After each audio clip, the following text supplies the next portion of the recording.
ನಮಸ್ಕಾರ. Next Jan astro ವೀಕ್ಷಕರಿಗೆಲ್ಲ ಸ್ವಾಗತ. ಹಾಗೆಯೇ ಈ ದಿನ ರಾಶಿ ಫಲಗಳ ಬಗ್ಗೆ ನೋಡೋದಾದರೆ ಬಹಳ ಮುಖ್ಯವಾಗಿ ಅದಕ್ಕಿಂತ ಮುಂಚಿತವಾಗಿ ನಾನು ಹೇಳೋದೇನಂತಂದರೆ ನಿಜವಾದ ಜ್ಯೋತಿಷಿ ಅಂದರೆ ಯಾರು, ಹೇಗೆ ಕಂಡುಹಿಡಿಯೋದು ಅನ್ನೋದ್ರ ಬಗ್ಗೆ. ಯಾಕೆಂದರೆ ತುಂಬ ಜನಕ್ಕೆ ಕನ್ಫ್ಯೂಷನ್ಸ್ ಇದೆ. ಈಗಿರೋಂಥ ಆ್ಯಡ್ಗಳು ಇವೆಲ್ಲ ನೋಡ್ತಾ ಇದ್ದರೆ ಬಹಳಷ್ಟು ಕನ್ಫ್ಯೂಷನ್ಸ್ ಇದೆ ಜನಕ್ಕೆ. ನಿಮ್ಮ ಜಾತಕವನ್ನು ಒಬ್ಬ ವ್ಯಕ್ತಿ ಹತ್ರ ತೊಗೊಂಡೋದಾಗ ಆತ ಫಸ್ಟು ನಿಮ್ಮ ಜನ್ಮ ಸಮಯ ಸರಿ ಇದೆಯಾ ಇಲ್ವಾ ಅಂತ ಫಸ್ಟ್ ಪರೀಕ್ಷೆ ಮಾಡಬೇಕು. ಅದಕ್ಕಾಗಿ ನಿಮ್ಮ ಹಿಂದೆ ನಡೆದಂತಹ ಕೆಲವು ಘಟನೆಗಳನ್ನ ಟೈಮಿಂಗ್ ಸಮೇತವಾಗಿ ಹೇಳಬೇಕಾಗತ್ತೆ. ಯಾಕೆಂದರೆ ನೀವು ಕೊಟ್ಟಿರೋ ಸಮಯವನ್ನೇ ಆತ ಇಟ್ಕೊಂಡು ಜಾತಕವನ್ನು ಹೇಳಬಾರ್ದು. ಯಾಕೆಂದರೆ ಬರ್ತ್ ಟೈಮ್ ರೆಕ್ಟಿಫಿಕೇಷನ್ ಮಾಡಬೇಕು, BTR ಅಂತಾರೆ.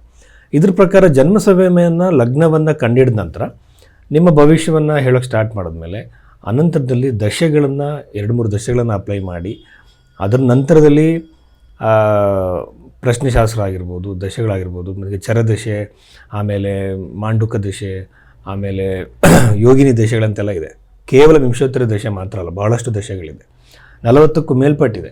ಎಲ್ಲದನ್ನು ಅಪ್ಲೈ ಮಾಡಿ ಪ್ರೆಡಿಕ್ಷನ್ ಕೊಡುವಾಗ ಇದನ್ನೆಲ್ಲ ಕೂಡ ಪರಿಗಣಿಸಬೇಕಾಗತ್ತೆ. ಇದ್ರ ಜೊತೆಯಲ್ಲಿ ಅಸ್ತರ ಸಾಮುದ್ರಿಕೆಯೂ ಕೂಡ ಅದಕ್ಕೆ ಅನ್ವಯ ಮಾಡಿದ್ರೆ ಒಳ್ಳೆಯದು. ಈ ರೀತಿಯಲ್ಲೆಲ್ಲ ನೋಡಿ ಭವಿಷ್ಯವನ್ನು ಹೇಳಬೇಕಾಗತ್ತೆ.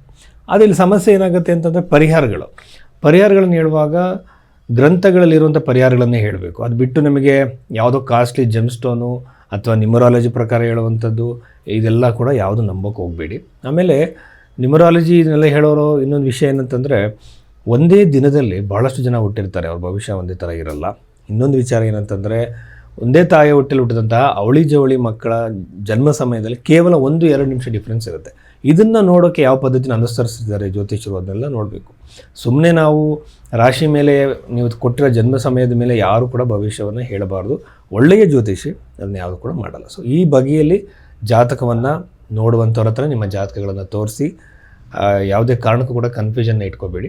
ಸೊ ಇಷ್ಟು ವಿಚಾರಗಳಿದೆ. ಆದರೆ ಈ ದಿನ ರಾಶಿ ಫಲಗಳ ಬಗ್ಗೆ ನಾವು ಮಾತಾಡೋದಾದರೆ ರಾಶಿ ಫಲಗಳಲ್ಲಿ ಮುಖ್ಯವಾಗಿ ಮಂತ್ರೇಶ್ವರ ರಚಿತವಾಗಿರುವಂತಹ ಫಲದೀಪಕ ಗ್ರಂಥದ ಆಧಾರವಾಗಿ ಅದರಲ್ಲಿ ರಾಶಿ ಫಲದ ಬಗ್ಗೆ ಏನು ನಿರ್ಣಯ ನೀಡಿದ್ದಾರೆ ಆ ಒಂದು ಪ್ರಿನ್ಸಿಪಲ್ಸ್ಗಳನ್ನ ಅಪ್ಲೈ ಮಾಡಿ ರಾಶಿ ಫಲವನ್ನು ನಾವು ಹೇಳ್ತಾ ಇದ್ದೀವಿ. ಇದನ್ನು ಮೀನರಾಶಿಯಲ್ಲಿ ಜನಿಸಿದಂಥವ್ರಿಗೆ ಈ ನವೆಂಬರ್ ತಿಂಗಳಿನಲ್ಲಿ ಏನು ಘಟನೆಗಳು ನಡೀಬೋದು ಅನ್ನೋ ಹೇಳೋದಾದರೆ ಬಹಳ ಮುಖ್ಯವಾಗಿ ನಾನಿಲ್ಲಿ ಅಪ್ಲೈ ಮಾಡ್ತಿರುವಂಥದ್ದು ಮಂತ್ರೇಶ್ವರ ವಿರಚಿತ ಫಲದೀಪಿಕ ಗ್ರಂಥದಲ್ಲಿ ಗೋಚಾರ ಫಲಾಧ್ಯಾಯ ಇದರಲ್ಲಿ ಇರುವಂಥ ಪ್ರಿನ್ಸಿಪಲ್ಸ್ ನಾನು ಅಪ್ಲೈ ಮಾಡ್ತೀನಿ. ಯಾಕೆಂದರೆ ಇದು ಬಹಳ ಎಫೆಕ್ಟಿವ್ ಮತ್ತು ನಾನು ಎಲ್ಲ ಕಡೆ ನೋಡಿದಾಗೆ ಜಾತಕಗಳಿಗೆ ಅಪ್ಲೈ ಮಾಡಿದಾಗ ಬಹಳ ಎಫೆಕ್ಟಿವ್ ರಿಸಲ್ಟ್ ಬಂದಿದೆ.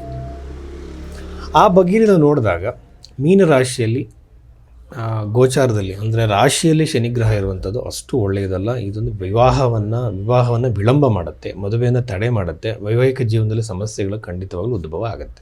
ಬಟ್ ಆ ಸಮಯದಲ್ಲಿ ಕಮ್ಯುನಿಕೇಷನ್ ಬದಲಾವಣೆ ಮಾಡಿಕೊಂಡು, ಮಾತಿನಲ್ಲಿ ಬದಲಾವಣೆ ಮಾಡಿಕೊಂಡು ಆ ಒಂದು ಸಮಸ್ಯೆಗಳನ್ನ ಬಗೆಹರಿಸ್ಕೋಬೋದು. ಎಲ್ಲದಕ್ಕೂ ತಾಯ್ತಾ, ಎಲ್ಲದಕ್ಕೂ ಜೆಮ್ ಸ್ಟೋನ್ಸು, ರುದ್ರಾಕ್ಷ, ನ್ಯೂಮರಾಲಜಿ ಅಲ್ಲ. ನಮ್ಮ ಬಿಹೇವಿಯರು, ನಮ್ಮ ಕಮ್ಯುನಿಕೇಷನ್ ಕೂಡ ಚೇಂಜ್ ಮಾಡ್ಕೋಬೋದು. ಮನುಷ್ಯನ ಬ್ರೈನು ಬದಲಾವಣೆ ಮಾಡ್ಕೊಳ್ಳೋದಕ್ಕೆ ಯಾವಾಗಲೂ ಕೂಡ ಓಪನ್ ಅಪ್ ಆಗಿರುವಂಥ ಸಾಧ್ಯತೆಗಳಿದೆ. ನಮ್ಮ ಪ್ರಕಾರ ಬ್ರೈನಲ್ಲೇ ಬದಲಾವಣೆಗಳಾಗುತ್ತೆ. ನಾವೇನಾದರೂ ನಮ್ಮ ಎಫರ್ಟ್ ಹಾಕಿ ಕೆಲವು ಬಿಹೇವಿಯರ್ನ ಚೇಂಜಸ್ ತರಬೇಕು ಅಂದ್ಕೊಂಡೆ ಸಾಧ್ಯ ಇದೆ. ಅದನ್ನು ತಿಳ್ಕೋಬೇಕು. ಇದರಿಂದ ಕಮ್ಯುನಿಕೇಷನ್ ಚೇಂಜ್ ಮಾಡಿಕೊಂಡ್ರೆ ಮ್ಯಾರಿಟಲ್ ಲೈಫ್ ಚೆನ್ನಾಗಿರುತ್ತೆ, ರಿಲೇಷನ್ಶಿಪ್ ಚೆನ್ನಾಗಿರುತ್ತೆ. ಅದಾದ ನಂತರ ಪಂಚಮದಲ್ಲಿ ಗುರುಗ್ರಹ ಇರೋದ್ರಿಂದ ಸಂತಾನದ ಯೋಗ ಈ ರಾಶಿಯವರಿಗೆ ಹೆಚ್ಚಾಗಿ ಇರುತ್ತೆ. ಆಮೇಲೆ 12ನೇ ಮನೆ ರಾಹು ಇರೋದು ಬಹಳ ಉತ್ತಮ. ಅಂದರೆ ಈ ಒಂದು ಗ್ರಂಥದ ಪ್ರಕಾರವಾಗಿ ಇದರಿಂದ ಏನಾಗ್ಬೋದು, ನಿಮಗೆ ಒಂದು ಹಣ ಬರೋ ಸಾಧ್ಯತೆ, ಆಮೇಲೆ ಒಂದು ವಿದೇಶಕ್ಕೆ ಸಂಬಂಧಪಟ್ಟಂತೆ ನೀವು ಜಾಬಿಗೆ ಟ್ರೈ ಮಾಡ್ತಿದ್ರೆ, ಫಾರಿನ್ ಜಾಬಿಗೆ ಟ್ರೈ ಮಾಡ್ತಿದ್ರೆ ಅಲ್ಲಿ ಕೂಡ ಅನುಕೂಲ ಆಗುತ್ತೆ. ಒಂದೊಂದು ಸಲ ಏನಾಗುತ್ತೆ ಅಂತಂದರೆ ಕೆಲವರು ಜಾಬ್ ಚೇಂಜಿಗೆ ಟ್ರಾನ್ಸ್ಫರ್ ಟ್ರೈ ಮಾಡ್ತಿರ್ತಾರೆ, ಅದಕ್ಕೂ ಕೂಡ ಈ ಒಂದು ಸಮಯ ನವೆಂಬರ್ ತಿಂಗಳು ಬಹಳ ಉತ್ತಮ. ಅದಾದಮೇಲೆ ಅಷ್ಟಮದಲ್ಲಿ ನವಮ ಭಾವದಲ್ಲಿ ಪಾಪಗ್ರಹಗಳಿದೆ. ಇದು ಬಂದು ನಿಮಗೆ ಏನು ಮಾಡುತ್ತೆ, ಆಲ್ರೆಡಿ ನಾನು ಹೇಳ್ದಂಗೆ ವೈವಾಹಿಕ ಜೀವನದಲ್ಲಿ ಕಿರಿಕಿರಿಗೆ ಸೂರ್ಯನ ಕೂಡ ಕಾರಣನಾಗ್ತಾನೆ. ಆ ರೀತಿಯಲ್ಲಿ ನಾವು ನೋಡೋದಾದರೆ ಆಮೇಲೆ ಹೊಸ ಬಿಸ್ನೆಸ್ಗಳಿಗೆ ಟ್ರೈ ಮಾಡ್ತಾಯಿದ್ರೆ ಇದು ಉತ್ತಮವಾಗಿರೋಂಥ ಸಮಯ. ನೀವು ಬಿಸ್ನೆಸ್ ಸ್ಕೇಲ್ ಅಪ್ ಮಾಡೋದಕ್ಕೂ ಅಥವಾ ಹೊಸದಾಗಿ ಆ್ಯಡ್ ಮಾಡ್ಕೊಳ್ಳೋದಕ್ಕೂ ಅಥವಾ ಹೊಸ ಬ್ರ್ಯಾಂಚ್ಗಳನ್ನ ನೀವು ಮಾಡೋ ಪ್ಲ್ಯಾನಲ್ಲಿದ್ದರೆ ಇದು ಉತ್ತಮ. ಹೊಸದಾಗಿ ಬಿಸ್ನೆಸ್ ಪ್ರಾರಂಭ ಮಾಡೋರಿಗೂ ಇದು ಉತ್ತಮವಾಗಿರುತ್ತೆ. ಆಮೇಲೆ ವಿದ್ಯಾರ್ಥಿಗಳಿಗೆ ಗೌರ್ಮೆಂಟ್ ಜಾಬಿಗೆ ಟ್ರೈ ಮಾಡೋರಿಗೆ ಇದು ಉತ್ತಮವಾಗಿರುತ್ತೆ. ಭೂಮಿ ಖರೀದಿ, ಆಸ್ತಿ ಖರೀದಿ, ಪ್ರಾಪರ್ಟಿ ಖರೀದಿ ಮಾಡೋಂಥವ್ರು ಕೂಡ ಬಹಳ ಶುಭವಾಗಿರುತ್ತೆ. ಅದಕ್ಕೆ ಸಂಬಂಧಪಟ್ಟಂಥ ಏನೋ ತೊಡಕುಗಳಿದ್ದು ಕಿರಿಕಿಗಳಿದ್ದು ಅವು ಸರಿಯಾಗುತ್ತೆ. ಹಣ ಸಿಗಾಕೊಂಡಿದ್ರೆ ಅದು ವಾಪಸ್ ಬರೋ ಸಾಧ್ಯತೆ ಇರುತ್ತೆ ಅವರಿಗೆ, ಈ ರಾಶಿಯವರಿಗೆ. ಅದಾದಮೇಲೆ ಇನ್ನು ಬಹಳ ಮುಖ್ಯವಾಗಿ ನಾನು ಹೇಳೋದಾದರೆ ದಶಮ ಭಾವಾಧಿಪತಿ ಬಂದು ಪಂಚಮದಲ್ಲಿರೋದು ಬಹಳ ಒಳ್ಳೆಯದು. ವರ್ಕಿಂಗ್ ಎನ್ವಿರಾನ್ಮೆಂಟಲ್ಲಿ ಏನೇ ಕಿರಿಕಿರಿಗಳಿದ್ರೂ ಸರಿಯಾಗುತ್ತೆ ನವೆಂಬರ್ ತಿಂಗಳಲ್ಲಿ. ಈಗ ಕೆಲವರು ವರ್ಕಿಂಗ್ ಎನ್ವಿರಾನ್ಮೆಂಟಲ್ಲಿ ಏನೇನೋ ಕಿರಿಕಿರಿ ಪ್ರಾಬ್ಲಮ್ಸು ಜಗಳಗಳಿರುತ್ತಲ್ವ, ಇದೆಲ್ಲ ಸರಿಯಾಗೋ ಸಾಧ್ಯತೆಗಳಿರುತ್ತೆ. ಆಮೇಲೆ ಇನ್ನೂ ಬಹಳ ಮುಖ್ಯವಾಗಿ ಗಮನ ಕೊಡಬೇಕಾಗಿರೋದು, ಈ ರಾಶಿಯಲ್ಲಿ ಹುಟ್ಟಿದ್ರೆ ಸ್ವಲ್ಪ ವೆಯ್ಟ್ ಗೇನ್ ಜಾಸ್ತಿ ಆಗುತ್ತೆ ಅವರಿಗೆ. ಸೊ ಫಿಸಿಕಲ್ ಆ್ಯಕ್ಟಿವಿಟೀಸ್ ಮಾಡೋದು, ಪ್ರಾಣಾಯಾಮ ಮಾಡೋದು, ಇದು ಕೂಡ ಭಾಳ ಇಂಪಾರ್ಟೆಂಟ್ ರೆಮಿಡಿ.